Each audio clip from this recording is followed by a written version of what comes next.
नमस्कार, मैं जूली तिवारी। हर समय आपके साथ न्यूज में आप सभी का स्वागत है। तो चलिए नजर डालते हैं आज के कुछ मुख्य समाचारों पर।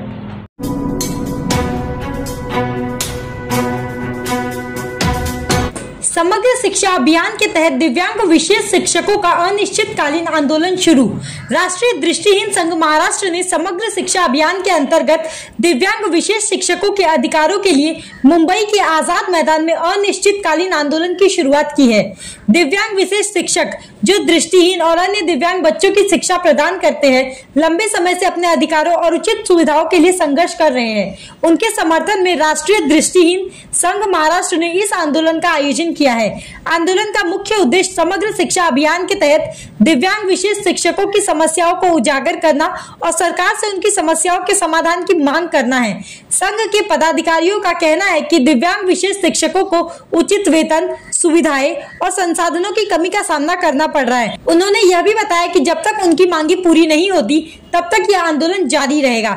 आंदोलन में बड़ी संख्या में दिव्यांग विशेष शिक्षक, सामाजिक कार्यकर्ता और समर्थक शामिल हुए। उन्होंने अपने बैनरों और नारों के माध्यम से अपनी मांगे और समस्याएं प्रस्तुत की। आंदोलनकारियों का कहना है कि सरकार को जल्द से जल्द उनकी मांगों पर ध्यान देना चाहिए और समग्र शिक्षा अभियान को सफल बनाने के लिए दिव्यांग विशेष शिक्षकों को समर्थन और संसाधन प्रदान करने चाहिए। आजाद मैदान में हो रहे इस आंदोलन को विभिन्न सामाजिक संगठनों का भी समर्थन मिल रहा है। सभी आंदोलनकारी इस उम्मीद में है कि उनके संघर्ष का सकारात्मक परिणाम निकलेगा और दिव्यांग विशेष शिक्षकों की समस्याओं का समाधान होगा।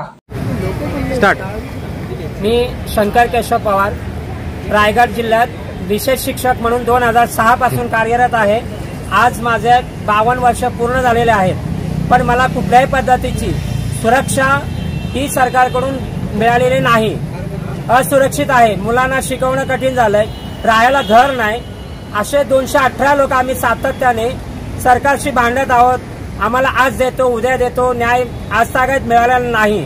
तो न्याय कधी मिळणार आहे? आशा वर्कर्स किंवा आरोग्यात काम करणाऱ्या शिक्षक, अंगणवाडीच्या सेविका यांना सुरक्षा कवच दिलं गेलं, पण दिव्यांग असून सुद्धा दिव्यांग मंत्रालय सुरू केलं, पण दिव्यांग तिथल्या आतील जे कर्मचारी आहेत, जे रसातळाला काम करतात, त्यांना मात्र वंचित ठेवलेलं आहे।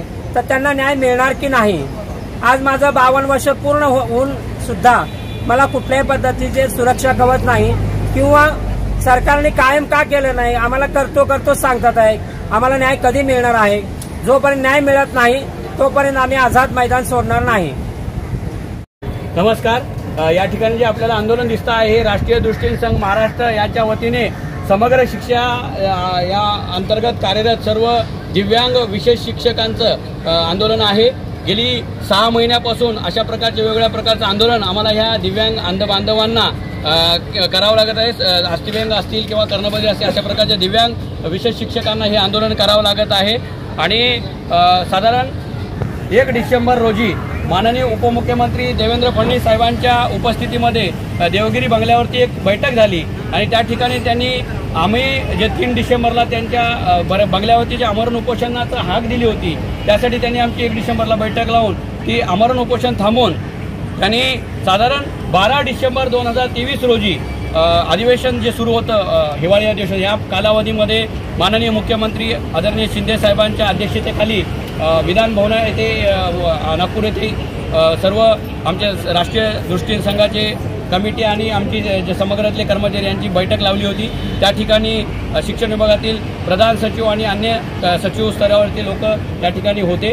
या ठिकाणी माननीय उपमुख्यमंत्री देवेंद्र फडणवीस साहेब आणि मुख्यमंत्री शिंदे साहेबांनी त्या ठिकाणी एक विशेष बाब म्हणून समग्र शिक्षामधील दिव्यांग विशेष शिक्षकांना शासन सेवेत कायम करण्याविषयी अधिकाऱ्यांना विचारणा केली आणि या ठिकाणी देवल साहेबांनी असं सांगितलं होतं, प्रधान सचिव तत्कालीन, की जी संच मान्यता जी तयार करणार होती RT नुसार, त्यामध्ये ह्या 218 लोकांचं दिव्यांग विशेष शिक्षकांचं त्या ठिकाणी समायोजन करण्याविषयी सांगितलं गेलं आणि त्यानुसार 15 मार्च 2024 रोजी ही RT नुसार 816 दिव्यांग विशेष शिक्षक, प्रत्येक तालुक्याला 2 अशी विशेष शिक्षकांची पदनिर्मिती झाली आणि त्यामध्ये प्रथमतः 218 दिव्यांग विशेष शिक्षकांना त्या ठिकाणी समायोजन करण्याविषयी प्रोसेस सुरू झाली, प्रक्रिया सुरू झाली आणि ती प्रक्रिया अतिशय धीम्या गतीने सुरू झाली आणि मग पुन्हा एकदा आम्हाला आंदोलनाचा पवित्रा घ्यावा लागला आणि म्हणून 12 जून 2024 रोजी पुन्हा एकदा आम्ही नागपूर येथे देवगिरी बंगल्यावरती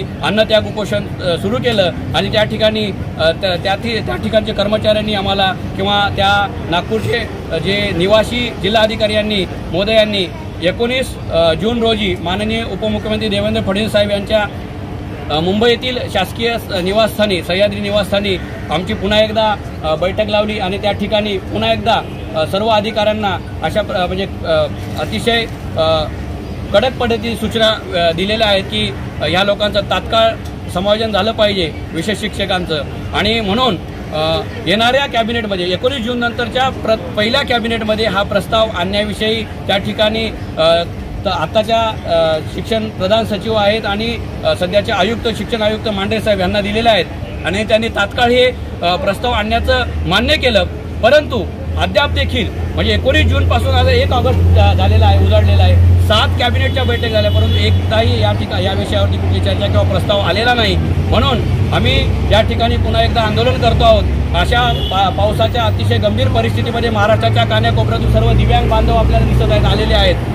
जोपर्यंत आम्हाला कुठल्याही प्रकारचा ठोस निर्णय मिळणार नाही या ठिकाणाहून तोपर्यंत आम्ही या ठिकाणी थांबणार आहोत, मुंबई सोडणार नाही, आंदोलन करणार आहोत. धन्यवाद. तो आज के लिए बस इतना ही. कल फिर मिलेंगे इसी समय इसी चैनल पर. तब तक के लिए मुझे दीजिए इजाजत. धन्यवाद.